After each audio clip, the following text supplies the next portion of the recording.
मुझे मालूम नहीं उनको या उनकी पार्टी को तब दर्द हुआ था जब हमारी महिला कुश्ती बेटियां और बहन थी जिनके साथ अत्याचार हुआ था और वो त्राहिमाम त्राहिमाम कर रही थी, तब किसी की आवाज़ नहीं उठी थी। हमारे एथलीट्स की आज भी, हमारे जो खिलाड़ी हैं आज भी उनकी यही हालत है कि वह जनरल बक्सों में जब डिब्बों में जाते हैं, टॉयलेट के सामने बैठते हैं, टॉयलेट में उनका सामान होता है, ऊबड़ खाबड़ मैदानों पर खेलते हैं, खाने के लिए ढंग से मिलता नहीं, डॉर्मेट्री में रहते हैं, टॉयलेट के सामने खाना बनता है।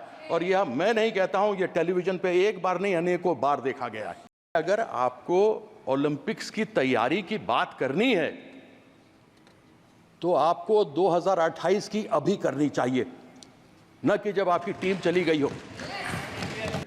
जब से टेलीविजन पे ये खेल आना शुरू हुआ है और 30 कैमरों से क्रिकेट को अलग अलग एंगल से दिखाया जाता है, लोग मुझे सिखाने लग गए हैं क्रिकेट कैसे खेला जाता है। मुझे बड़ी खुशी है कि जब प्रधानमंत्री जी ने हमारी महिला कुश्ती लड़कियां जब आई थी तो उन्होंने उनका स्वागत किया था, सम्मान किया था, बड़ी प्रसन्नता भी थी जब उनके साथ वो खा रहे थे। लेकिन तब दुख हुआ था जब उन्होंने उनके साथ अत्याचार हुआ था उन महिलाओं के साथ, तब उन्होंने मौन व्रत धारण करके रखा था। मैं अपने मुख्यमंत्री का सहृदय धन्यवाद करना चाहूँगा, हमारे पश्चिम बंगाल के मुख्यमंत्री का, कि हर क्षेत्र से, कला, खेल, संगीत, सब क्षेत्र से आपको लोग व्यक्ति मिलेंगे इस संसद के अंदर जो अपने क्षेत्र की आवाज़ को उठा सकते होंगे। तो मैं अपनी ओर से अपने मुख्यमंत्री ममता बंदोपाध्याय जी का बहुत धन्यवाद करता हूं कि उन्होंने सभी क्षेत्र में से लोगों को पार्लियामेंट में बुलाकर उनको आवाज़ उठाने का अवसर दिया। और क्योंकि खेल और खिलाड़ी की कोई जात और मज़हब नहीं होती, इसलिए राजनीतिक लोग भी इसको ज़्यादा गंभीरता से नहीं लेते। अभी संजय जायसवाल जी हैं कि चले गए, वो बोल रहे थे जब हम बात करेंगे तैयारी की तो आपको तो दर्द होगा, विपक्ष को दर्द तो होगा। मुझे मालूम नहीं उनको या उनकी पार्टी को तब दर्द हुआ था जब हमारी महिला कुश्ती बेटियां और बहन थी जिनके साथ अत्याचार हुआ था और वो त्राहिमाम त्राहिमाम कर रही थी, तब किसी की आवाज़ नहीं उठी थी। मुझे याद है जब मैं छोटा था, मैं भी क्रिकेट खेला, भारत के लिए विश्व कप 1983 में जीता। हमारे साथ में यूसुफ पठान बैठे हुए हैं जो 2011 में विश्व कप भारत के लिए जीते। हमारे कप्तान फुटबॉल के, भारत के कप्तान बैठे हुए हैं, पद्मश्री लिए हुए प्रसून बैनर्जी, सब यहाँ बैठे हैं। मुझे भी याद है जब मैं छोटा था और उस समय क्रिकेट में पैसा नहीं था तो हम लोग 3rd क्लास ट्रेन की बोगी में जाया करते थे। टॉयलेट के सामने सामान टॉयलेट में पड़ा हुआ होता था और हम लोग बैठे रहते थे और जाते थे। और school games federation of India तो शायद अपना ही है, किरण रिजिजू जी आप तो मंत्री रहे हुए हैं, वही SGFI ले जाया करती थी हमें। आज भी परिस्थिति सभापति महोदय वही है हमारे एथलीट्स की, क्रिकेट की तो नहीं, लेकिन हमारे एथलीट्स की आज भी, हमारे जो खिलाड़ी हैं आज भी उनकी यही हालत है कि वह जनरल बक्सों में जब डिब्बों में जाते हैं, टॉयलेट के सामने बैठते हैं, टॉयलेट में उनका सामान होता है, जब वो जाते हैं खेलने तो ऊबड़ खाबड़ मैदानों पर खेलते हैं, खाने के लिए ढंग से मिलता नहीं, डॉर्मेट्री में रहते हैं, टॉयलेट के सामने खाना बनता है। और यह मैं नहीं कहता हूं, यह टेलीविजन पे एक बार नहीं अनेकों बार देखा गया है। हम बात करते हैं हमारी प्रिपेयर्डनेस क्या है। अरे अगर आपको ओलंपिक्स की तैयारी की बात करनी है तो आपको 2028 की अभी करनी चाहिए, न कि जब आपकी टीम चली गई हो। ओलंपिक्स की तैयारी, खेल लोग समझते हैं खेल ऐसा ही है। जब से टेलीविजन पे ये खेल आना शुरू हुआ है और 30 कैमरों से क्रिकेट को अलग अलग एंगल से दिखाया जाता है, लोग मुझे सिखाने लग गए हैं क्रिकेट कैसे खेला जाता है। उनको मालूम नहीं कि जब जेफ थॉम्सन 100 की स्पीड पर गेंद करता था, सुनील गावस्कर सामने होता था, या सचिन तेंदुलकर एक तरफ हो और ब्रेटली दूसरी तरफ हो, तो 0.42 सेकेंड्स गेंद को निकलने में, बल्लेबाज तक पहुंचने में, और 0.38 सेकंड्स बल्लेबाज को तय करने में कि मैं फ्रंट फुट पर जाऊं, बैक फुट पर जाऊं, हुक करूं, कट करूं, पुल करूं, क्या करूं। लेकिन लोग हमको सिखाते हैं, यानी ये बॉल छूटी और ये बैट्समैन के पास आई, ये समय है, बस इन 2 चुटकियों के बीच का खेल है। उसको संभवतः लोग समझेंगे नहीं, बहुत आसानी से लेते हैं कि हमारे प्रधानमंत्री जी ने किया। मुझे बड़ी खुशी है कि जब प्रधानमंत्री जी ने हमारी महिला कुश्ती लड़कियां जब आई थी तो उन्होंने उनका स्वागत किया था, सम्मान किया था, बड़ी प्रसन्नता भी थी जब उनके साथ वो खा रहे थे। लेकिन तब दुख हुआ था जब उन्होंने उनके साथ अत्याचार हुआ था उन महिलाओं के साथ, तब उन्होंने मौन व्रत धारण करके रखा था। अगर अपनी महिलाओं को एक तरफ बोलते हैं बेटी बचाओ बेटी पढ़ाओ, अगर हम अपनी बेटियों को जो बाहर से स्वर्ण पदक लेकर आते हो, दूसरे पदक लेकर आते हो, अगर हम उनको नहीं अपनी तरफ से, यह सदन के लिए शर्म की बात है कि यदि हम उनको अपनी तरफ से संरक्षण नहीं दे सकते तो बड़ी खेद की बात है। आज बात करते हैं कि हमने नीरज चोपड़ा को भेजा। मैं ये जानना चाहता हूं कि जब तक नीरज चोपड़ा ने स्वर्ण पदक नहीं जीता था भाला फेंकने में, जावलिन में, तब तक उसके लिए सरकार ने क्या किया था?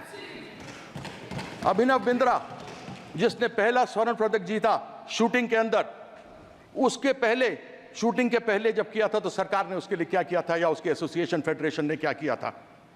मैं जानना चाहता हूं कर्नल मलेश्वरी जिसका नाम हटा दिया गया था टीम के ऊपर से, उस समय मैं पहली बार संसद 1999 में बनकर इस पार्लियामेंट में आया था, 2002 या 2004 की दो की बात है, जब उनको निकाल दिया गया था। जब वो वापस आई और उन्होंने उस समय कांस्य पदक जीता था तो बड़ी प्रसन्नता हुई थी, किसी ने नाम नहीं सुना था, उनको खूब अलग अलग उनको उपहार मिले थे।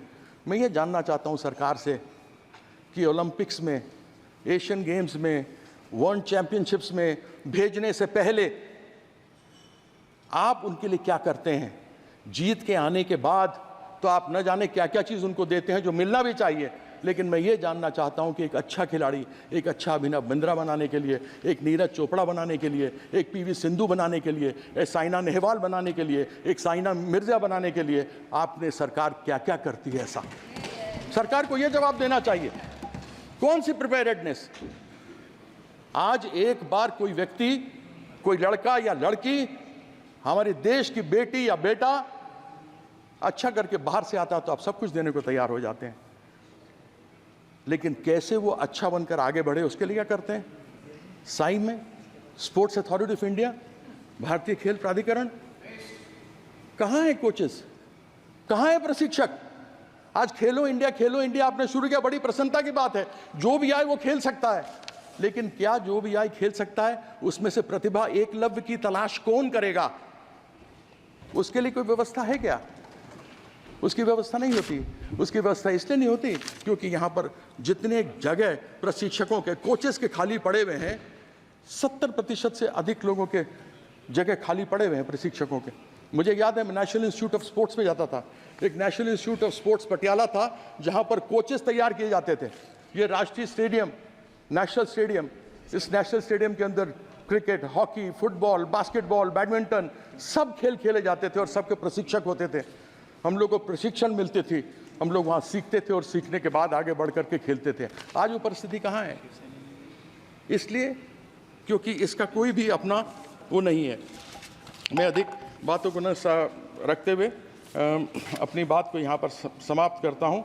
मैं अभी एक रिजिजू जी ने कहा कि खेल संघ वाले हैं सभापति महोदय कि वो आपस में चुनाव लड़ते हैं तो उनकी आपस में लड़ाई तो होगी, तो आप यहाँ क्या खाक मारने के लिए बैठे हैं? स्पोर्ट्स मिनिस्ट्री किस लिए बैठी हुई है कि यदि आप उन लड़ाइयों को सुधार करके उन जो प्रतिभावान लोग हैं उनको आगे नहीं भेज सकते तो फिर आपका फ़ायदा क्या है?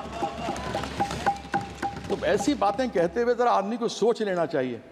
ये खेल, याद रखिएगा, हर एक व्यक्ति में एक खिलाड़ी रहा है। बचपन से जब बड़े हुए हैं ना तो कोई ना कोई हमने खेल खेला है, चाहे गुल्ली डंडा खेला है, चाहे खो खो खेला है, चाहे हॉकी खेला है, हमने कोई ना कोई खेल खेला है। हम सबों के अंदर एक खिलाड़ी का दिल होता है और एक खिलाड़ी के दिल में ये बात होती है कि वो खिलाड़ी खेल और खेल की भावना को साथ में रखता है, जात और मजहब की बात नहीं करता। और ये लोग बेटी बचाने वाली बात करेंगे, जिन्होंने सीता माँ का आज तक कोई भी सम्मान नहीं किया, जो कभी सीताराम नहीं बोलते, वो बेटी का सम्मान करेंगे। ऐसी अपेक्षा तो मैं इनसे रखता नहीं। तो मैं आशा करता हूँ कि इसी अगले सत्र में 2028 में ओलंपिक में क्या करेंगे उसकी तैयारी के बारे में यहाँ करके बताएंगे, तब मैं समझूंगा। हालांकि तब तक ये रहेंगे नहीं रहेंगे दुनिया जानती है कि इनका हालत तो अभी साथ में देखें, लल्लन जी बैठे हुए साथ में, डिमांड कर दिया इन्होंने, वो जो नाम सब आ रहे हैं ना दुकान के बाहर लिखने का, डिमांड चालू कर दिया कि हटा उसको।